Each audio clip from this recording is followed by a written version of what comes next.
Assalamualaikum warahmatullahi wabarakatuh. Alhamdulillah, kita bersyukur kepada Allah Subhanahu wa taala karena di mana Allah Subhanahu wa taala masih memberikan kita berbagai kesempatan dan masih memberikan kita berbagai nikmat. Salah satu nikmat yang Allah berikan kepada kita adalah nikmat kesehatan. Tapi yang paling terpenting adalah nikmat iman. Dan kemudian kita bersyukur kepada Allah Subhanahu wa taala karena walaupun dengan kondisi COVID-19 ini atau bisa disebut dengan corona ini, tapi sampai sekarang Allah Subhanahu wa taala masih menjauhkan kita dari salah satu penyakit tersebut. Maka lebih-lebihnya adalah kita bersyukur kepada Allah Subhanahu wa taala. Langsung saja perkenalkan, nama saya Saldi Watu. Di sini saya akan menjelaskan terkait dengan ilmu matematika yang berkaitan dengan Al-Qur'an dan Al-Hadis. Di sini saya akan menjelaskan terkait dengan statistika. Nah, statistika adalah cabang ilmu yang mempelajari cara-cara tentang pengumpulan data, pengelolaan data, dan penyajian data. Nah, di mana di dalam pengumpulan data itu terdapat wawancara.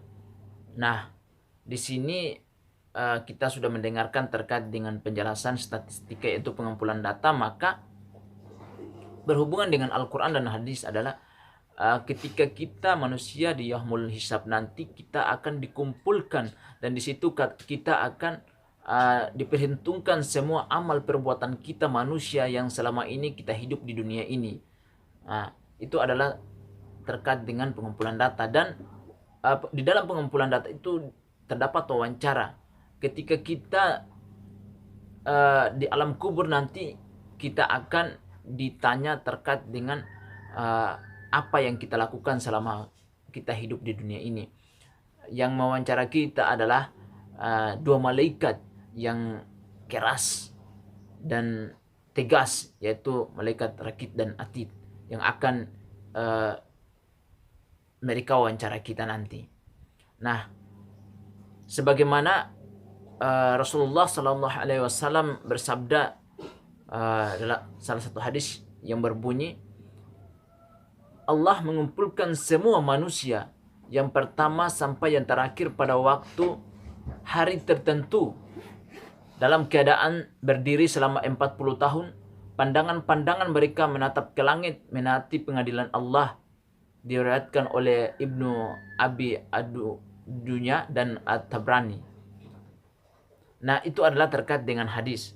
Sedangkan di dalam Al-Quran surah Al-Ghasyiyah ayat 25 sampai 26. A'udzu billahi minasy syaithanir rajim. Bismillahirrahmanirrahim.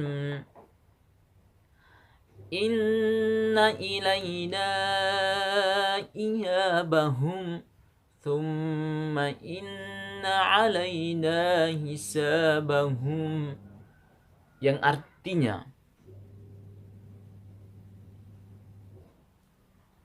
sungguh kepada kamilah mereka kembali, kemudian sesungguhnya kewajiban kami membuat perhitungan atas mereka. Nah, artinya bahwa ketika kita di yaumul hisab nanti, pada saat pengumpulan data nanti, adalah kita akan diperhitungkan semua amal perbuatan kita selama kita hidup di dunia ini. Maka terakhir saya sampaikan kepada teman-teman semua bahwa marilah kita memperbaiki diri kita. Karena apa? Karena di yaumul hisab nanti kita tidak akan membawa rumah yang mewah, harta yang banyak, istri yang solehah. Bukan itu yang kita membawakan nanti, tetapi yang kita sebagai bekal kita adalah amal perbuatan kita nanti. Maka marilah kita memperbaiki diri kita untuk lebih baik ke depannya.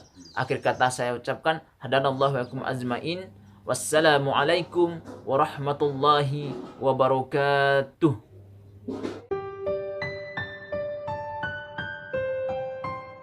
Assalamualaikum warahmatullahi wabarakatuh. Perkenalkan, nama saya Abdul Ghani Makatita. Di sini saya akan menjelaskan tugas dari mata kuliah Matematika Islam.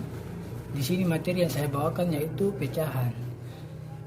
Secara umum, pecahan merupakan salah satu kelompok bilangan dengan bentuk A per B, di mana A dan B merupakan bilangan bulat Dalam pecahan A disebut sebagai pembilang, sedangkan B disebut sebagai penyebut. Macam-macam pecahan. Yang pertama pecahan biasa, yaitu pecahan biasa atau dapat disebut sebagai pecahan yang biasanya kita lihat. Pecahan biasa berbentuk A per B. Contoh pecahan biasa yaitu 4/5, 1/7, dan 1/2. Yang kedua yaitu pecahan campuran. Pecahan campuran merupakan jenis bilangan pecahan yang terdiri dari bagian bilangan bulat dan bagian pecahan. Pecahan campuran dapat berbentuk C A per B, dengan C merupakan bilangan bulat dan A per B merupakan bilangan pecahan. Contohnya yaitu 2 4/5, 1 1/2, dan 5 1/2. Yang ketiga pecahan desimal. Pecahan desimal merupakan salah satu bentuk nilai pecahan dengan penyebut 10, 100, 1000, dan seterusnya.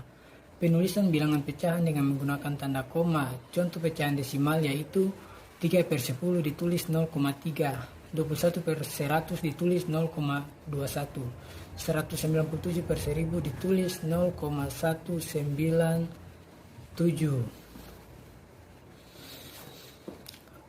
Yang berikutnya yaitu ayat-ayat Al-Quran yang berkaitan tentang bilangan pecahan, yaitu terdapat dalam surat An-Nisa ayat 11. Allah Subhanahu wa taala berfirman yang artinya, Allah menyariatkan bagimu tentang pembagian pusaka untuk anak-anakmu, yaitu bagian seorang anak laki-laki sama dengan bagian 2 orang anak perempuan. Dan jika anak itu semuanya perempuan lebih dari 2, maka bagi mereka 2/3 dari harta yang ditinggalkan. Jika anak perempuan itu seorang saja, maka ia memperoleh separuh harta. Dan untuk 2 orang ibu bapa, bagi masing-masingnya 1/6 dari harta yang ditinggalkan, jika yang meninggal itu mempunyai anak. Jika orang yang meninggal tidak mempunyai anak dan ia diwarisi oleh ibu bapaknya, maka ibunya mendapat 1/3. Jika yang meninggal itu mempunyai beberapa saudara, maka ibunya mendapat 1/6. Pembagian-pembagian tersebut di atas sesudah dipenuhi wasiat yang ia buat atau sesudah dibayar hutangnya. Tentang orang tuamu dan anak-anakmu, kamu tidak mengetahui siapa di antara mereka lebih dekat manfaatnya bagimu. Ini adalah ketetapan dari Allah. Sesungguhnya Allah Maha mengetahui lagi Maha bijaksana. Oke, mungkin itu saja yang dapat saya sampaikan. Kurang dan lebihnya saya mohon maaf. Wabillahi taufiq wal hidayah. Wassalamualaikum warahmatullahi wabarakatuh.